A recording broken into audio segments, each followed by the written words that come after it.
falar com você sobre o código, que é um tema, talvez muitos de vocês saibam, mas é um tema que me agrada, né? Embora tenha me canse um pouco, eu esteja um pouco cansado, né? Afinal de contas, 3 de dezembro já de um ano tem sido muito intenso, mas eu não posso deixar de dar a minha visão sobre alguns temas. E ele me pediu para que eu escolhesse um assunto, quer dizer, para focar um assunto para vocês, e eu resolvi fazer o seguinte, eu resolvi falar algumas coisas sobre aquilo que eu estou defendendo, que é a necessidade de uma ressignificação, de uma reestruturação, de um remodelamento. A palavra eu ainda não achei a melhor, mas é por aí: remodelamento, reestruturação, ressignificação da litigância do poder público com base no novo código. Esse novo código, meus caros, é muito diferente do que aconteceu, por exemplo, para a minha geração, que foi uma geração acostumada a sempre no final do ano tem uma lei que reformava o código. A gente estudar essa lei em janeiro e começar o ano dando uma lida no que tinha mudado, como se fosse uma atualização aí, anual do código. O código novo é completamente diferente, né? Completamente diferente, porque é um outro código, com a outra... É muito diferente, muito diferente. Eu vou me dar como exemplo, me permitam me dar como exemplo. Eu, como o Paulo disse, eu trabalhei muito tempo nesse código na Câmara e acabei tendo um certo domínio do texto do código. O texto eu conheço, posso não conhecer assim a norma, mas o texto eu conheço porque fiquei com ele sob minha responsabilidade durante muito tempo. Pois bem, eu que tenho esse vínculo íntimo com o texto do código. Eu não consigo, até hoje, publicar meu livro de recursos, que é o livro que eu tenho pronto, eu só estava atualizando, não consigo, não há como. E não é porque eu sou preguiçoso, porque eu sou baiano, enfim, não vou escrever, estou com preguiça de escrever.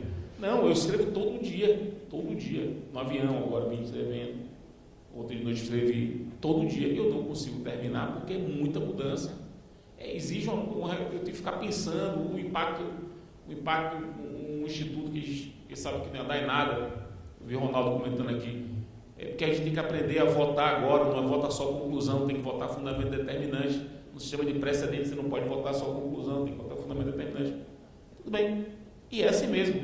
Só que, curiosamente, o mesmo texto normativo do 473 permanece no Código de 2015. Só que esse mesmo texto, no sistema de precedentes, tem que ser simplesmente reconfigurado. Então, os impactos são impressionantes. E o que eu tenho percebido em muitos lugares onde eu vou?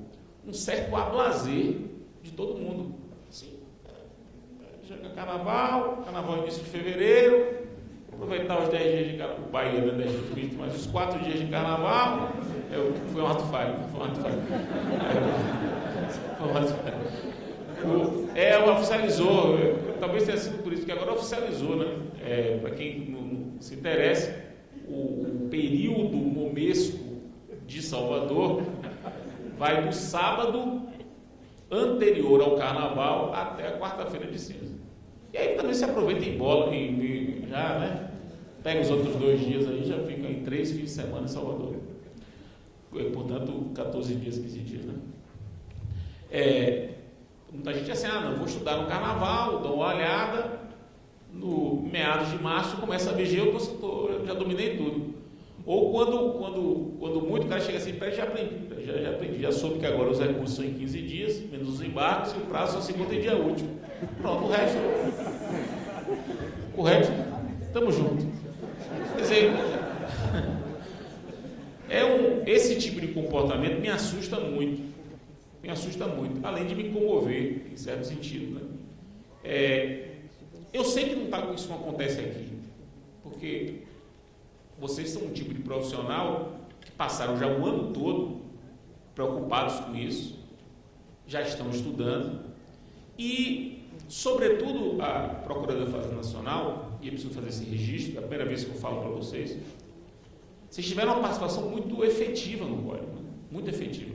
Foi montado um grupo de trabalho que eu chamava, né? Não é oficial, mas era o meu modo de se dirigir. o Grupo do Poder Executivo Federal, que era um grupo formado pela Secretaria de Direitos Humanos, Casa Civil, Relações Internacionais, Ministério da Justiça, PFN e AGU. Cada um tinha uns 3 ou 4 membros, um grupo grande e um grupo de uma qualidade impressionante, né? Desde a primeira vez que eu tive, selecionar realmente pessoas muito gabaritadas e que fizeram excelentes contribuições. Eu não estou falando aqui assim, da boca para fora, porque isso é facilmente constatável, você sabe as sugestões que fizeram e sabe que estão no código muita coisa. Boa parte das sugestões que vieram desse chamado grupo, que eu chamava de grupo do Executivo Federal, foi incorporado. Então vocês já estão acompanhando o processo legislativo, já estão vendo a importância disso. Mas de um modo geral, assim, pelo menos o que eu percebi, ainda há um ablazer muito forte, muito forte. Embora que as palestras que eu pude ver aqui, no final de Paulo, mas tanto de Ronaldo como a fala de Juliana, ambas as falas me mostraram, me revelaram como de março para cá as coisas mudaram. Não sei se Paulo tem essa visão, mas assim, o conhecimento da legislação, já a maturidade sobre a legislação avançou demais. Hoje a gente fala sobre temas com uma facilidade que a gente não falava em março. Então esse ano de vacácio é um ano que eu posso avalizar, funcionou como vacácio. A vacácio de 2 papéis, né? Informar e tentar fazer as pessoas estudarem, e o papel de, se for o caso, mudar. No período da vacácia, se eu perceber que tem uma coisa acontecendo de errado. Eu acho que vão acontecer as duas coisas. Já está acontecendo um aprimoramento evidente do repertório dos operadores, que já estão lidando com o código com muito mais tranquilidade, inclusive os juízes, que começaram em março me ofendendo pessoalmente. Já fui ofendido pessoalmente, dando aula para juízes, e eu não estou fazendo metáfora, e terminando o ano de forma muito tranquila. Já estão assim, mais senhores do texto e com mais tranquilidade, sem tanto medo. E você sabe, já estão acompanhando também, deve ser, se bem que depois do que aconteceu, não sabe não o que vai acontecer, né? Mas tudo indica que até o dia 16 de dezembro seja votado no Senado o PL que muda um pouco os 13 artigos do Código, que é a parte dos recursos especiais extraordinários. Tudo indica que vai ser votado de forma mais ou menos tranquila. Então o Código vai ser mudado. E é do jogo que se mude na vacácio, eu acho do jogo, eu não fico chateado com isso. E acho também que houve um aprimoramento. Então o que eu resolvi fazer? Eu quero destacar 4 pontos. 4 poderia ser muito mais, mas para dar tempo aqui, até se for o caso de ter algum tipo de debate, eu vou destacar 4 pontos que eu acho que impactam muito claramente na reconfiguração da litigância do poder público, que é um litigante habitual, todos sabem disso. Como litigante habitual, tem de traçar estratégias de litigância habitual. Um litigante habitual traça estratégias do dia que vai litigar. Como vocês litigam todo dia e litigam muito, volume absurdamente alto, vocês terão de traçar estratégias de litigância serial. Então, eu vou destacar 4 pontos. Primeiro ponto é o seguinte: esse código ele prevê um processo muito mais caro. O processo é muito mais caro, sobretudo para quem é litigante habitual, sobretudo para quem não pode pedir justiça gratuita. Se não me engano, a PFN não pode pedir justiça gratuita. Então, ela pode até não ter que antecipar custos, mas se perder, vai pagar honorários. Isso, no código, para o código novo, ele é extremamente rigoroso e torna o processo caro. Cada etapa do processo encarece mais. Você tem honorários recursais, o que é uma novidade. Novidade técnica, que inclusive faz com que agora o sujeito recorra e a sua situação piore. Porque até então era um dogma, né? Você não podia recorrer e piorar. você pode recorrer e piorar a situação. Isso para um litigante habitual é perigosíssimo. Perigosíssimo. Porque uma coisa é você recorrer num processo de João e perder. Vai pagar X reais a mais. Outra coisa é você recorrer no processo de X vezes 800. X vezes 3.000. É 3.000 vezes aquilo a mais que vocês vão pagar. É 4.000 vezes aquilo a mais que vocês vão pagar. Isso é um impacto impressionante. Então é claro que a decisão sobre recorrer ou não recorrer em determinadas situações passa a ser uma decisão relevantíssima. Se você tem um lado, o poder público tem um lado da remessa necessária, aí não há muito o que fazer, é remessa necessária, e remessa necessária não tem agravamento dos honorários, né? Remessa, ninguém recorreu, eu subi, não tem agravamento dos honorários, mas do tribunal para os tribunais superiores, aí já é uma decisão, recorre ou não recorre, porque não tem remessa, né? Então recorre ou não recorre. Essa decisão passa a ser uma decisão estratégica para um litigante habitual, como é o caso da Fazenda. Eu não sei, você sabe, mas realmente eu não sei se isso tem sido pautado como uma preocupação do poder público, porque realmente o processo se transforma num processo muito mais caro. Passa a não ser tão interessante você prolongar a vida de um processo. E também tem um outro ponto em relação às despesas. A mim me parece que a litigância de má-fé vai entrar numa fase nova da sua trajetória.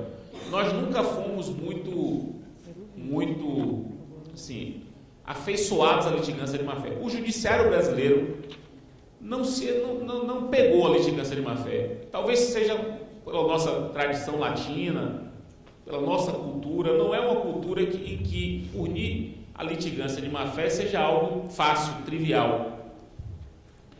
A minha impressão, e a partir de agora eu vou fazer um vaticínio, né? É uma profecia. Eu não gosto de fazer profecia, mas é uma profecia. Eu acho que a coisa vai mudar.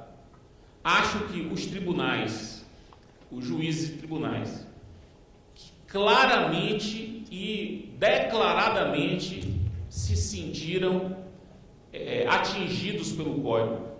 O Poder Judiciário se sentiu atingido pelo Código.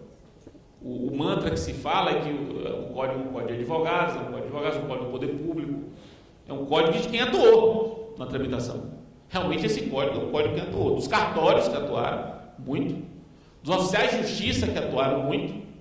Dos leiloeiros que atuaram muito. Dos advogados do poder público. Quem atuou, conseguiu coisa nesse código.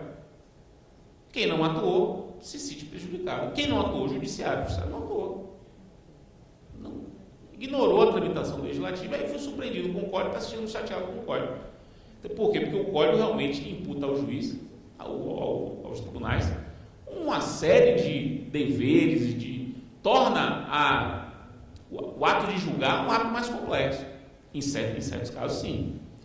Então, qual é a minha profecia? A minha profecia é de que a litigância de má-fé vai ser valorizada como instituto e qualquer litigância contra precedente obrigatório sem demonstração de distinção ou necessidade de superação, para mim, essa litigância de má-fé, que está mais cara, quer dizer, mais pesada no código. O código pesa a mão na litigância de má-fé. O que vai fazer com que litigantes habituais, como é o caso da PFM, se continuarem, permanecerem em postulações sem fundamento, postulações contra precedente obrigatório, postulações que não inovem, só façam o processo prolongar, vão ser apenados por litigância de má-fé, o que não é comum você ver o poder público apenado por litigância de má-fé. Eu falo poder público porque estamos falando do poder público aqui, mas na verdade isso se aplica a qualquer litigante habitual.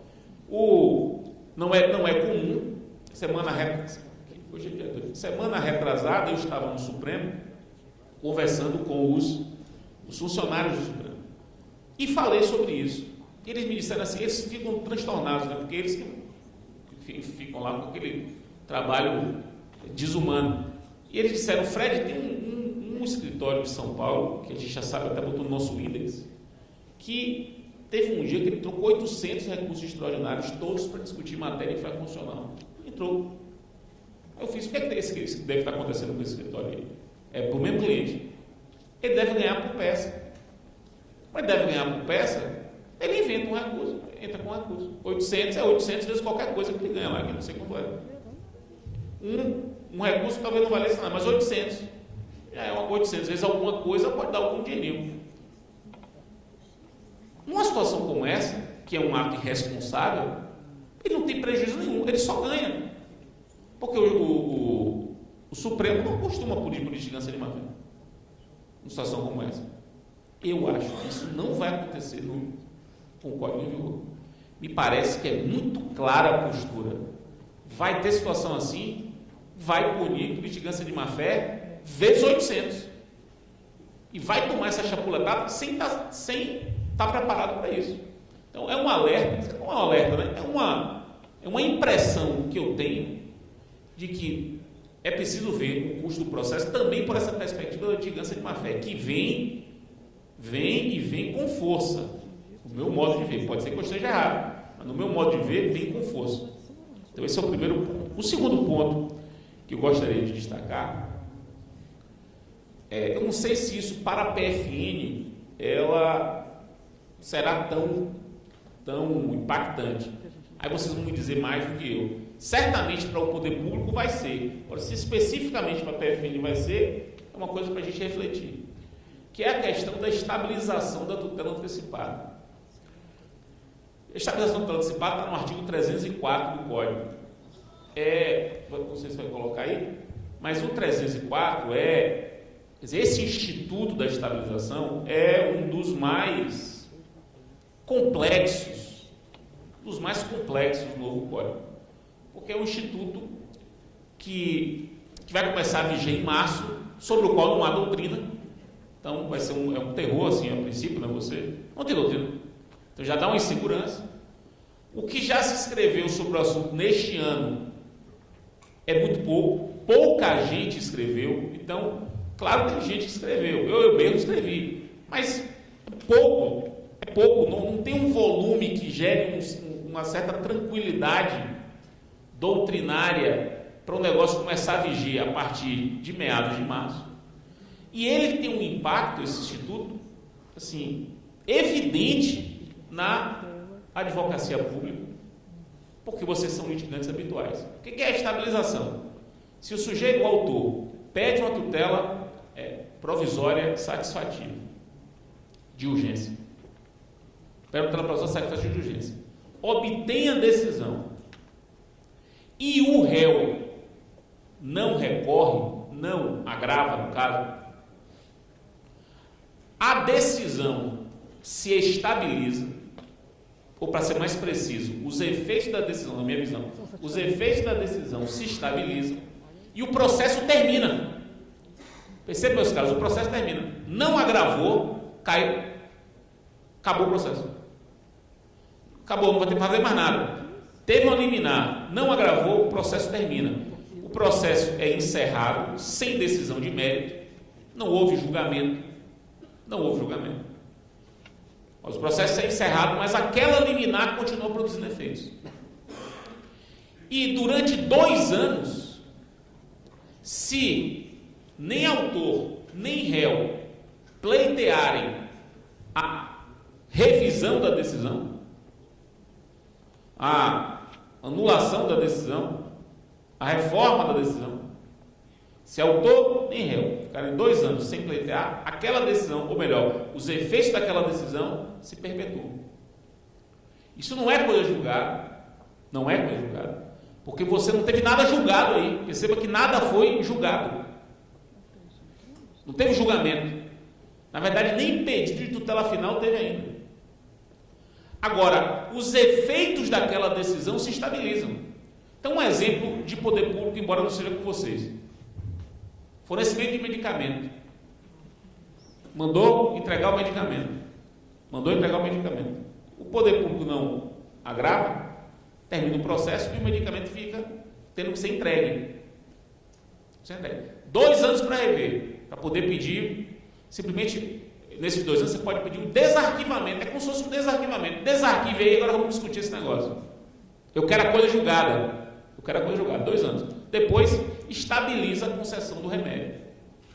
Vai tirar o nome da Serasa, liminar para tirar o nome da Serasa. Tirou o nome da Serasa, não agravou, extingue o processo, o nome fica fora da Serasa. Isso não quer dizer que o sujeito não devia, isso não quer dizer que o sujeito tinha direito de ser indenizado, nada disso. Só o nome na Serasa não vai poder voltar por conta daquela dívida. Então, é um instituto do qual eu particularmente gosto. Eu acho institutos de simplificação. Isso acontece muito de não haver se a liminar for só aquela ali que deu, por exemplo, só uma liminar. Se for só isso aí, não vale a pena discutir. Fica com essa liminar, o processo se extingue, não vai ter coisa julgada, eu tenho 2 anos para pensar. E qual é a grande utilidade disso? É econômico, do meu modo de ver, é econômico. Por quê? Porque se o réu deixa estabilizar, então não agrava, o processo é extinto e não haverá, ou melhor, haverá condenação em honorários de advogado para o autor, só que pela metade. Não nos 10% que agora é o piso, mas pela metade, 5%. Por quê? Porque eu particularmente defendo que se aplica a esse caso o regulamento da monitória, que é um instituto semelhante, né? Monitória é um instituto semelhante, e no regulamento da monitória, aplicado por analogia aqui, você só paga 5% de honorários. E você não tem, no caso de um litigante habitual particular, você não tem que contratar advogado do réu. O réu não precisa contratar advogado, ele simplesmente não vai recorrer. Ele não precisa contratar advogado e só vai pagar 5% de honorários para o advogado do autor, o que torna o processo para ele muito barato. Muito barato. Ou melhor, muito mais barato do que ele teria se tivesse que contestar, contratando advogado, tivesse que recorrer, ia pagar no mínimo 10% de honorários para o advogado da outra parte, e ainda tem que pagar os honorários do seu advogado. Onde é que eu quero chegar? O poder público, a advocacia pública, tem de pensar seriamente na estabilização como uma forma de diminuição dos custos dos entes públicos. É uma estratégia para litigante habitual de diminuição de custos. Porque pode, se bem utilizada a estabilização, pelo menos no início, para alguns casos já definidos previamente, o poder público vai pagar menos honorários advocatícios, porque aí vai ser metade do piso do poder público, que não é 10%, porque aí vai entrar nas faixas, né? Então vai ser metade das faixas do poder público, o que já é um impacto significativo, e também não vai ter o gasto interno da administração com rodar o processo, que administrar um processo é caro. Administrar um processo é algo que se gasta dinheiro, é menos um processo a ser administrado. Então eu quero muito destacar isso, porque é algo que eu não estou vendo o poder público atento, ou quando está atento, é atento para dizer, não, agora eu vou agravar de tudo. Já vi uma amiga minha que é procuradora do Estado e disse assim, agora eu vou agravar de tudo. Para mim, isso é totalmente o contrário do que diz, do que deveria ser. Você vai agravar se for interessante agravar, não é de tudo. Porque às vezes para o poder público não é interessante agravar. Eu vou dar um exemplo aqui de ente privado, e aí vocês têm que adaptar, porque é um exemplo que eu vivo. Eu sou coordenador de uma faculdade privada, diretor acadêmico de uma faculdade privada. Todo início de semestre a gente recebe mandado de segurança de gente que fez o vestibular, mas sem concluir o ensino médio, e passou no vestibular sem concluir o ensino médio. Quer se matricular na faculdade? Não pode, porque o Ministério da Educação proíbe. A gente não pode matricular, mas ele quer se matricular porque passou no vestibular. Eu não posso matricular, ele entra na justiça, pede uma liminar e o juiz dá. Manda matricular. O que é a faculdade? É para matricular? Tá bom, matricula. A gente não pode fazer isso. A gente não pode fazer isso assim, autonomamente. Mas se o juiz manda, matricula. Para que eu vou ter que agravar, contratar o advogado para a faculdade, para me defender? Para a gente é indiferente. Se não tiver fraude, se não for uma sacanagem, porque às vezes tem fraude, né? Fraude total, o cara fraude para onde mesmo? Eu imagino que você deve se preocupar com isso, porque é muito fácil fraudar fora. Acontece demais, e a gente lá na faculdade é muito rigoroso com isso. E aí vai para a justiça, a gente descobre a fraude, não deixa, vai para a justiça, aí o juiz dá, tá bom, né? O juiz está mandando, matricula. Para que a gente vai recorrer?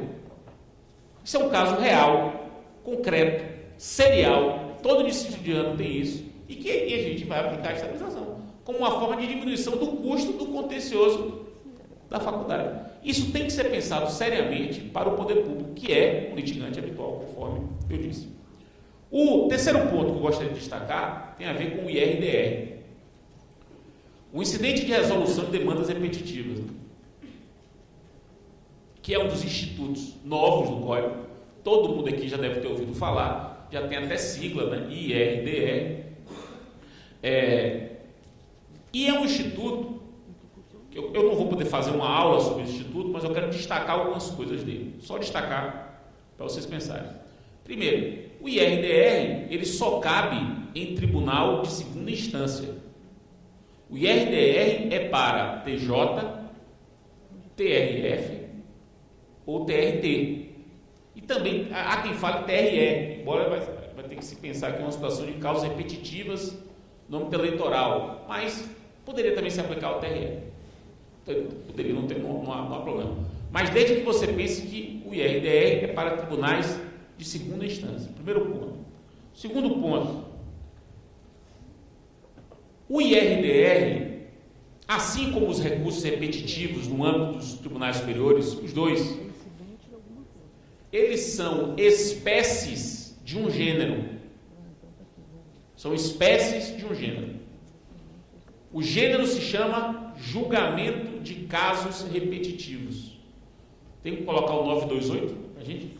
Perceba que o 928, que é um dispositivo que eu reputo muito importante pela potencialidade dele, embora ele não pareça tão importante.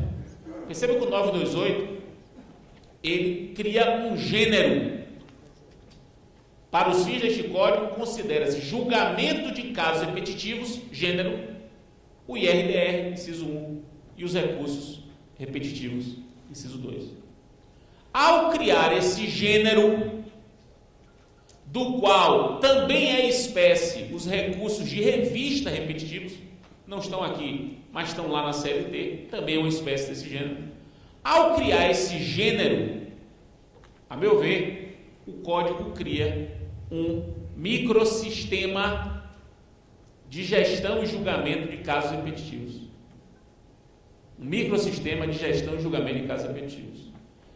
E o que eu entendo como microsistema de gestão e julgamento de casos repetitivos? Repare que eu estou falando gestão e julgamento. Porque não é só julgamento, é gestão e julgamento. Há um aspecto claramente administrativo nisso, operacional.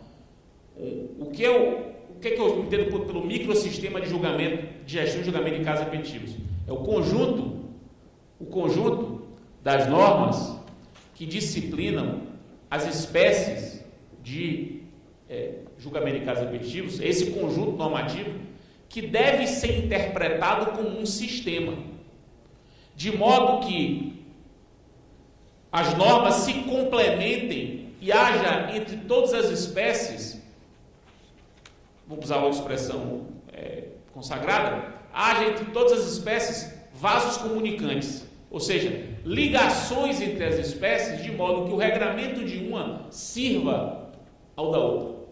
Eu reputo isso importantíssimo. Perceber, por exemplo, que as regras do IRDR servem aos recursos repetitivos sempre que nos recursos repetitivos houver algum tipo de lacuna. E vice-versa. As regras dos recursos repetitivos servem ao IRDR sempre que houver algum tipo de lacuna. E eu vou dar um exemplo prático do que eu estou dizendo, para vocês perceberem a importância, bem prático. O julgamento dos recursos repetitivos tem uma regra que diz o seguinte, Juliana até falou, agora os processos todos ficam suspensos desde lá de baixo. Você suspende primeira instância, segunda instância, tribunal superior. Não é só lá em cima. Todos, desde lá de baixo. Se seu processo foi suspenso lá embaixo, por causa de um recurso repetitivo, diz o código que você pode pedir ao juiz a exclusão da suspensão sob o fundamento de que o caso é distinto. Seu juiz, meu caso é distinto, não precisa ficar suspenso, na verdade não pode ficar suspenso, tire da suspensão. Da decisão do juiz que resolva esse requerimento, caberá agravo no instrumento. Está disciplinado isso lá nos recursos repetitivos. Não tem nada semelhante no IRDR. Nada, não esqueceram de colocar no IRDR. A pergunta que eu lhes faço: uma vez suspenso o processo por conta do IRDR, você pode pedir, exercer a distinção e pedir a exclusão do processo? Pode, aplicando por analogia o regramento dos recursos repetitivos. Isso é um exemplo. Há outros inúmeros exemplos. Exemplos em que você vai buscar no IRDR solução para problemas práticos do recursos repetitivos e vai buscar nos recursos repetitivos solução para problemas práticos do IRDR. E vejam o que está acontecendo agora no Senado. Acontecendo agora. Tem a ver com isso. Na proposta, nesse PL que vai mudar o código, que foi um PL feito no âmbito do Supremo, a proposta veio dizendo que para tirar a regra que presume a repercussão geral nos casos de julgamento em casos repetitivos. A ideia é eliminar. Eu vou mostrar para vocês onde é que vai ser isso. 1035. Vejam que situação. 1035. Tem que botar um ponto.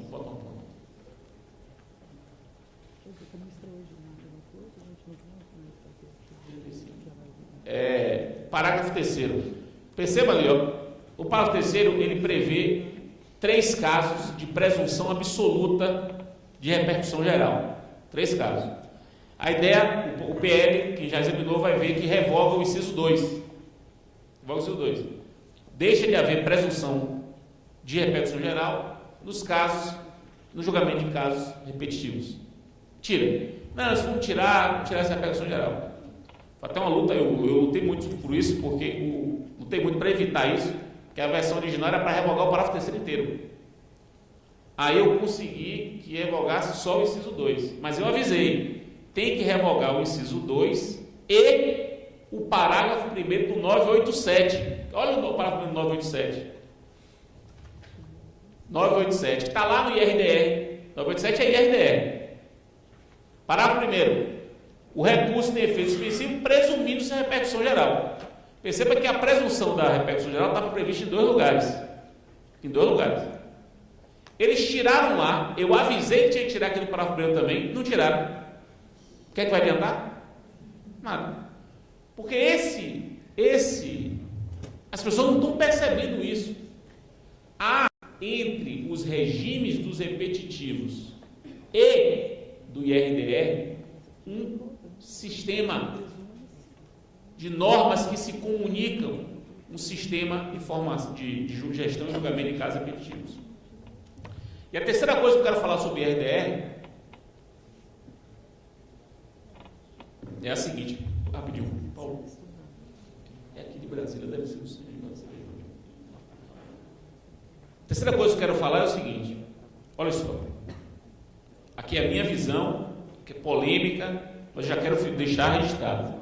Para mim, o texto do código é claro, no sentido de que, no IRDR, o tribunal escolhe uma causa, ou mais de uma causa, e esta causa será julgada, além de se fixar a tese.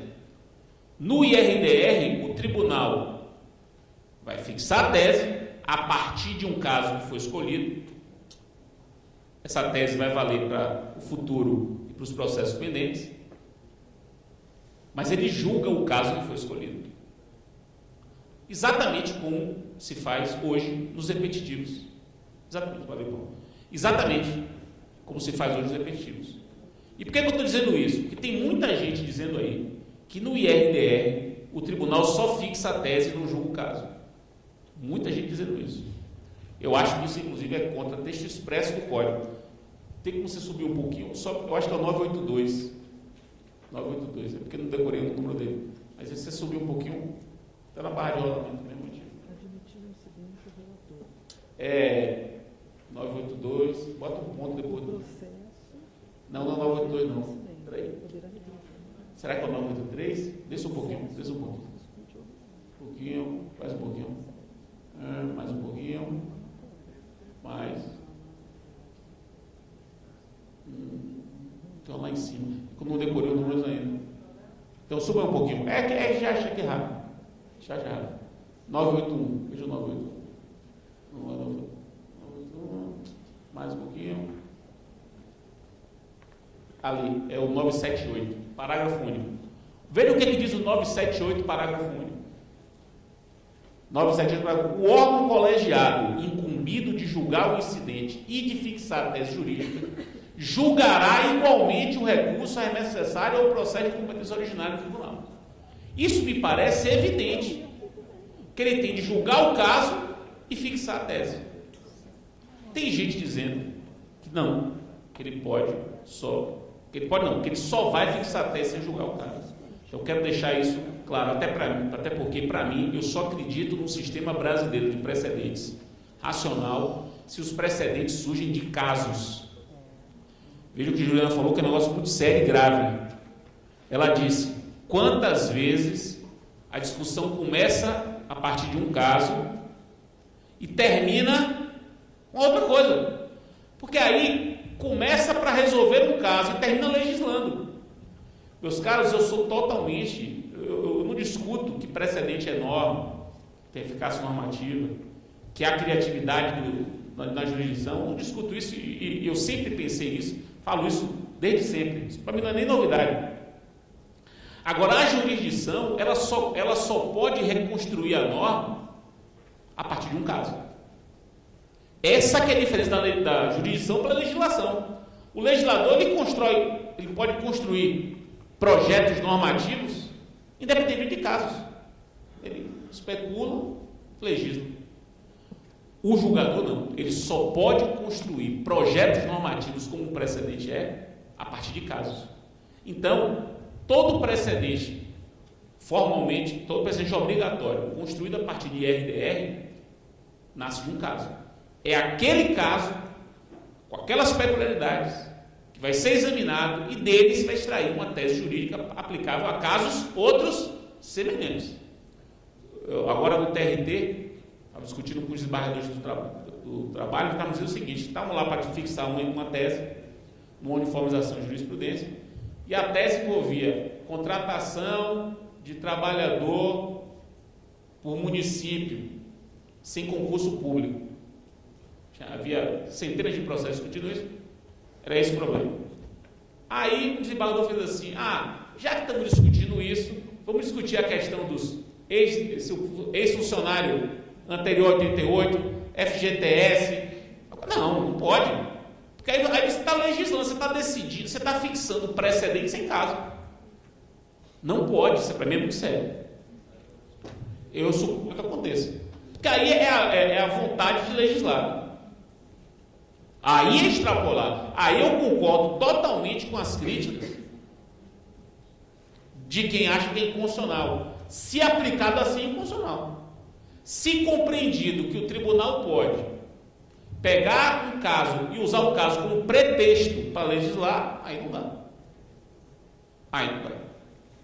Por isso que eu sou totalmente contrário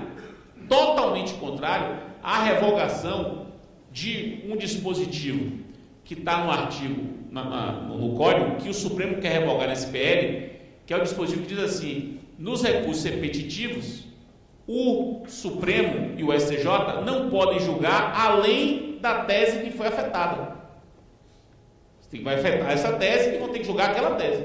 Tem um dispositivo no código dizendo isso. Se não me engano é o 1037. 1037.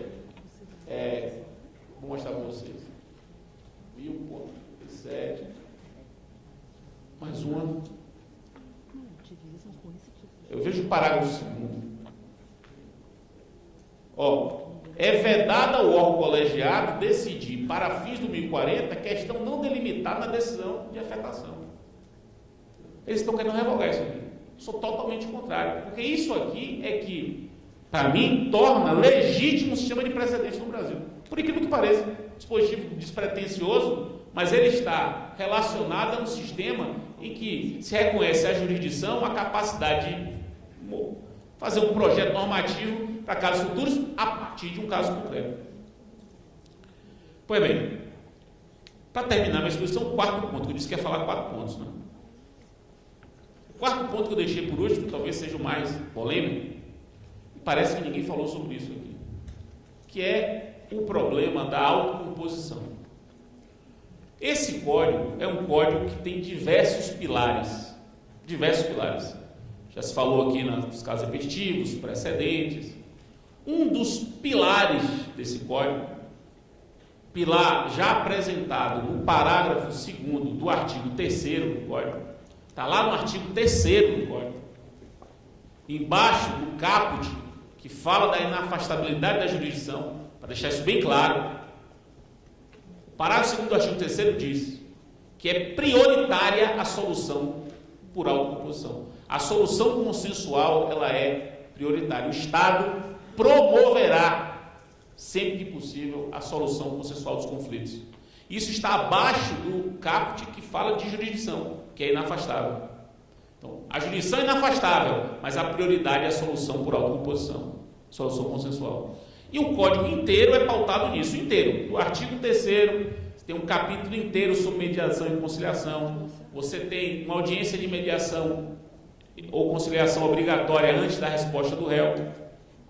Então, você tem estímulos à autocomposição, inclusive estímulos financeiros à autocomposição. Então, o código foi pautado nisso. E não foi por acaso, meus caros, não foi por acaso. Isso não foi tirado da cartola. A autocomposição como política pública, ela vem no Brasil sendo implementada, se vocês perceberem bem, há uns 20 anos, no mínimo. Porque, pensem comigo, Lei de Juizados Especiais, é de 1995. Na Lei de Juizados Especiais de 95, você fala, pela primeira vez na nossa história, em autocomposição penal. Transação penal e suspensão condicional do processo. Até o processo penal, que até então era visto como completamente contrário a manifestações de vontade, tem negociação. Aí pula 20 anos, de lá para cá nós temos acordo de leniência, nós temos colaboração premiada, nós temos a resolução 125 do CNJ, nós temos o CPC, nós temos a Lei 13.140, que é uma lei que disciplina, que tem um pedaço, artigos 32 a 40, são 9 artigos, só para tratar da autocomposição envolvendo o poder público. Você tem agora uma lei que nasceu com 2 propósitos: regular a mediação e a autocomposição envolvendo o poder público. A autocomposição, meus caros, é uma realidade inevitável que vai transformar a litigância no Brasil, inclusive a litigância pública. Porque não bastasse o código em si já seria suficiente, mas o código, e logo depois a Lei 13.140, isso para vocês isso tem de ser colocado como pauta. Os limites disso, até onde se pode ir, isso é um outro problema que vocês vão ter que decidir. Agora, que é um caminho inevitável, me parece claro. Além de ser, em muitos casos, ou quase sempre, um caminho muito mais barato, e em muitos casos, muito interessante do ponto de vista financeiro. Salvo engano, me corrija se eu estiver errado, mas há uns 3 anos foi celebrado um acordo na Câmara Administrativa de Conciliação que existe, né? Na presidência aqui na AGU, não sei qual é o órgão que ela se vincula, era a AGU, né? Na Câmara de Conciliação Federal foi celebrado o acordo com o ex-senador Luiz Estevão, que vai pagar 500 milhões de reais ao poder público. 500 milhões de reais, 50 milhões por ano em 10 anos. Isso é espetacular. Para pensar, isso é espetacular, foi celebrado administrativamente. O Código prevê câmaras administrativas para a solução de conflitos por autocomposição. Conflitos não só do poder público com o cidadão, mas às vezes conflitos entre órgãos do próprio poder público. O Código fala isso e a Lei 13.140 repete isso. Só que a autocomposição, meus caros, vejam, ela tem duas dimensões. Essa primeira dimensão, que me parece a mais fácil de ser assimilada, é a dimensão do acordo quanto ao litígio. É uma dimensão de autocomposição. Vamos fazer uma autocomposição quanto ao litígio, que é uma autocomposição que todos conhecem, que agora é estimulada. Só que o Código, além de estimular a autocomposição em relação ao litígio, o Código estimula a autocomposição, que vamos chamar aqui, autocomposição processual. Vamos distinguir a autocomposição processual e a autocomposição material. O que seria essa autocomposição processual? As partes poderem, por autocomposição, definir as regras do processo. Perceba, não é definir quem tem razão, é definir as regras do processo. É possível pelo Código que o processo seja estruturado de acordo com a vontade das partes, por meio de convenções processuais que podem ser celebradas durante o processo ou antes do processo. E aí que entra vocês, eu acho. O poder público, de um modo geral, como o poder público elabora inúmeros negócios jurídicos extrajudiciais, parcelamento, contrato de locação, compra e venda de lápis, borracha, são contratos celebrados pelo poder público. Nesses contratos, o poder público poderá inserir convenções processuais que disciplinem futuro processo contra o poder público relativo àquele negócio. E convenções processuais, meus caros, atípicas, que é aí que está a grande novidade. Não é foro de eleição, porque isso todo mundo sabe que fez. É convenção processual atípica. Você pode criar uma convenção processual. Criar. Você pode, por exemplo, criar um litisconsórcio necessário ou dispensar um litisconsórcio necessário por acordo, se todo mundo envolvido concordar. Você pode limitar os recursos. No caso de vocês, não podem limitar a remessa necessária. Não podem porque é necessário. Mas o que for voluntário pode. Vocês podem restringir prova. Vocês podem, isso eu não deveria nem dar essa ideia, né? Mas eu vou fazer de conta que eu não dei. Se disserem que a ideia é minha, eu vou dizer que é mentira. E se vocês usarem essa gravação aqui, eu vou dizer que a prova é lícita. Repare. Mas vocês podem tranquilamente, é possível pensar em colocar uma convenção processual de um negócio que diga o seguinte: eventual processo que discuta esse negócio, em eventual processo que discuta esse negócio, não cabe liminar. Cabe liminar. Ou em eventual processo que discuta esse negócio, a multa diária só vai ser executada pelo beneficiário até certo valor. Porque você não pode limitar que o juiz diga assim: juiz, só dê R$1.000 de multa diária. Você não pode fazer isso. Mas você pode negociar dizendo o seguinte: juiz, nós dois, eu e o Paulo, convencionamos que se a gente for na justiça brigar e tiver uma multa diária em favor de qualquer um de nós só vai executar metade da multa, ou até R$500 por dia, ou R$300 por dia. Você pode negociar, por exemplo, devo dizer isso?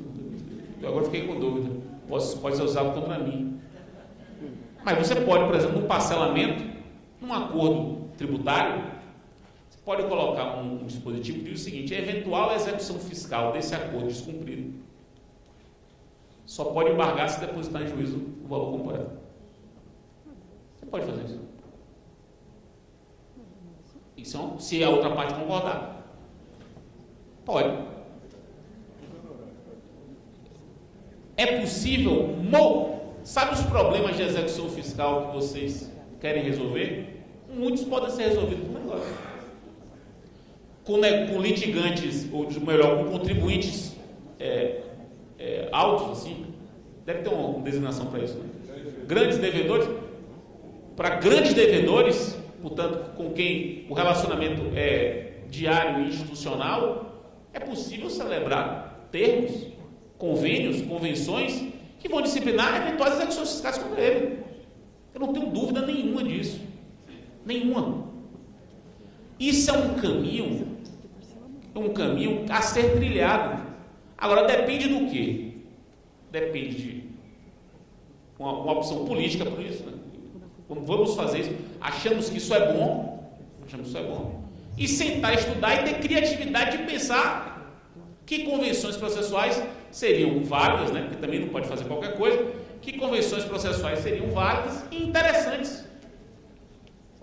Eu acho isso inevitável. Acho, inclusive, que a convenção processual para o poder público vai ter uma utilidade tão grande, se não maior, do que para os entes particulares. Porque o poder público é um litigante habitual. Eu estou vendo aqui editais de licitação, PPPs, concessões, tudo com já proposta de convenção processual. E aqui, meus caras, em São Paulo, está tendo curso de redação de convenção processual. Já pensando, convenção processual em casos societários, convenção processual em casos de família, convenção processual em casos administrativos, convenção processual em casos de locação, em arrendamento. Convenções processuais que sejam interessantes para cada um desses negócios. Não há convenções processuais interessantes para o poder público? Convenção, por exemplo, de renúncia prévia ao recurso. A pessoa qual? Renúncia prévia ao recurso? Possível, uma convenção processual possível. Então, e caberá ao advogado da outra parte ficar atento para isso. Já falei isso, inclusive, com algumas palestras para advogados. Isso, olha, vocês fiquem de olho. Se não, eventualmente, a gente se debater na vida aí. Se debater na vida. E couber a mim, na nossa relação, fazer a minuta de um contrato, se couber a mim, eu passar para você examinar, leia com muita atenção. Porque é possível que a gente possa desenvolver um processo muito adequado ao nosso caso.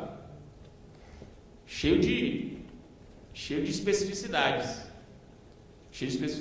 Isso é possível? Plenamente possível. Com base em quê? Artigo 190 do Código.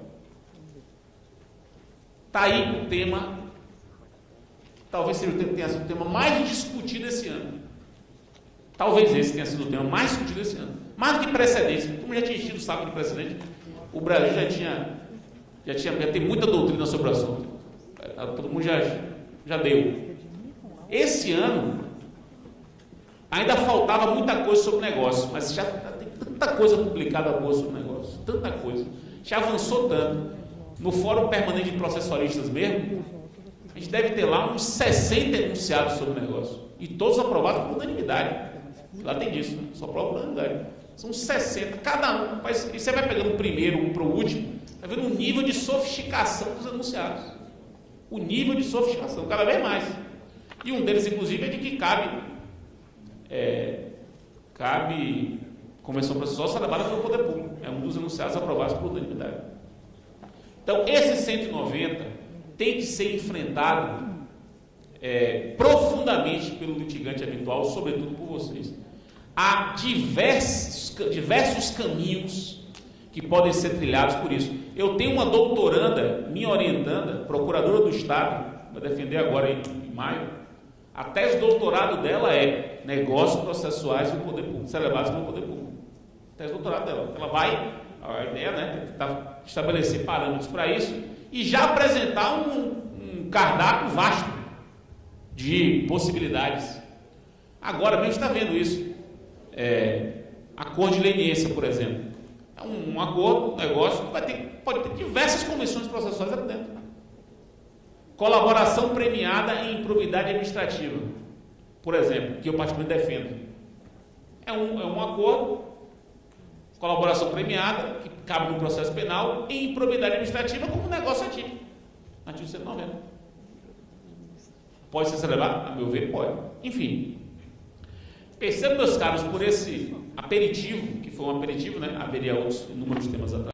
Como é possível extrair do código uma série de transformações no nosso dia a dia. Isso sem contar no varejo, né? Agravo de instrumento e apelação, que eu acho que, Paulo, você falou de mudança de uma recursão, né? Desde coisas de varejo, não saber quando é que cabe agravo, quando é que cabe apelação, mudou demais, né? Até coisas mais sofisticadas como essa dos negócios processuais atípicos que eu mencionei. Eu espero que tenha sido útil a minha exposição e fico à disposição de esclarecer dúvidas que, porventura, tenham existido. Muitíssimo obrigado pelo convite.